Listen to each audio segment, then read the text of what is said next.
প্রথমত তিনি হলেন কোরআনের সর্বাধিক আলোচিত নবী। মূসা আলাইহিস সালামের নাম সবচেয়ে বেশি সংখ্যকবার উল্লেখ করা হয়েছে, আর অবশ্যই তাকেও কিতাব দেওয়া হয়েছে। তারপর সেই কিতাবটি এমন বইয়ে পরিণত হয়, অর্থাৎ আল্লাহ তাকে তাওরাত প্রদান করেন। তারপরে আসা সকল প্রজন্মের জন্য একজন করে নবী ছিল। এই নবীরা তাদের প্রজন্মকে আবারও তাওরাত শিক্ষা দিয়েছেন, আবারও শিক্ষা দিয়েছেন, আবারও শিক্ষা দিয়েছেন, আবারও শিক্ষা দিয়েছেন। তাহলে অধিক সংখ্যক নবী ছাত্র ছিল তাকে যে বই প্রদান করা হয়েছে সে বইয়ের, অন্য যে কোনো নবীর চেয়ে। আর অবশ্যই আল্লাহ আযজা ওয়া জাল্লা মূসা আলাইহিস সালামের জাতির মানুষদের বা ইহুদি সম্প্রদায়কে আহবার হিসাবে অভিহিত করেছেন, জ্ঞানীর মানুষ হিসেবে।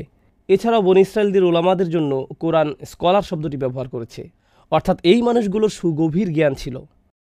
আল্লাহর কাছ থেকে তারা এটা পেয়েছে, আল্লাহ তাদের এটা দিয়েছেন। এমনকি তাওরাতের মধ্যে পরিবর্তন আনার পরেও কিছু জ্ঞান তাদের মাঝে বর্তমান আছে। সুতরাং আল্লাহ কোরআনে মূসা আলাইহিস সালামের জ্ঞান এবং উচ্চতর মর্যাদার কথা বারবার তুলে ধরেছেন। কিন্তু আজকের আলোচ্য ঘটনায় তিনি শিক্ষক নন, তিনি একজন ছাত্র।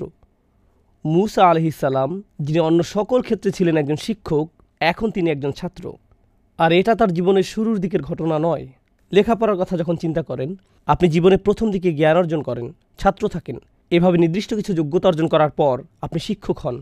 শিক্ষক হওয়ার এটাই স্বাভাবিক প্রক্রিয়া। কিন্তু আমরা এখন যা নিয়ে কথা বলতে যাচ্ছি, এই ঘটনা মূসা আলাইহিস সালামের জীবনের অনেক পরের দিকের ঘটনা। তিনি ইতিমধ্যে ইসরায়েলিদের শিক্ষক হিসেবে বহুদিন অতিক্রম করেছেন। তিনি ইতিমধ্যে তাওরাত গ্রহণ করেছেন। তিনি আল্লাহ আযজা ওয়া জাল্লার পক্ষ থেকে তাদের শিক্ষা দিয়ে আসছেন। আমরা যদি বর্ণনাটি সহিহ হিসাবে ধরে নেই, তখনকার দুনিয়াতে মূসা আলাইহিস সালামের চেয়ে বেশি জ্ঞানী আর কারো অস্তিত্ব ছিল না। তিনি তার চেয়ে জ্ঞানী কারো কথা জানতেন না। তবুও আল্লাহ তাকে বললেন, এমন একজন আছে যে তোমার চেয়ে বেশি জানে, তোমাকে তার কাছে যেতে হবে এবং শিখতে হবে। এখন খুবই ইন্টারেস্টিং এই ঘটনা। এমন একজন সম্পর্কে আমরা কোরআন থেকে যা জানি, এই নবীকে অন্য সবার চেয়ে বেশি জ্ঞান প্রদান করা হয়েছে। তারপরেও আল্লাহ তাকে বলছেন তোমাকে অন্য একজনের কাছ থেকে শিখতে হবে।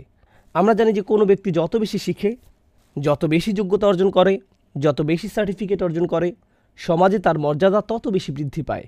আমি এমনকি ধর্মীয় জ্ঞান নিয়ে এখানে কথা বলছি না। কেউ পিএইচডি অর্জন করলে এটাও এক ধরনের মর্যাদা। কেউ যদি বিশ্ববিদ্যালয়ের প্রফেসর হয় এটাও বিশেষ মর্যাদা। আর এই জন্যই কেউ পাশ করলে আমরা উৎসবের আয়োজন করি।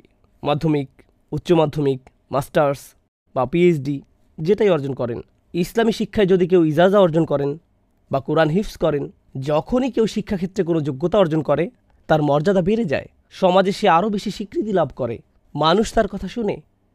তথাপি এই মানুষটি, যাকে আল্লাহ মূসা আলাইহিস সালামের চেয়েও বেশি জ্ঞানী হিসেবে বর্ণনা করেছেন, মূসা আলাইহিস সালাম বরং বহু দূরের পথ পাড়ি দিয়ে ওনার কাছে আসেন জ্ঞান আহরণ করার জন্য, অথচ কেউ তার সম্পর্কে জানে না।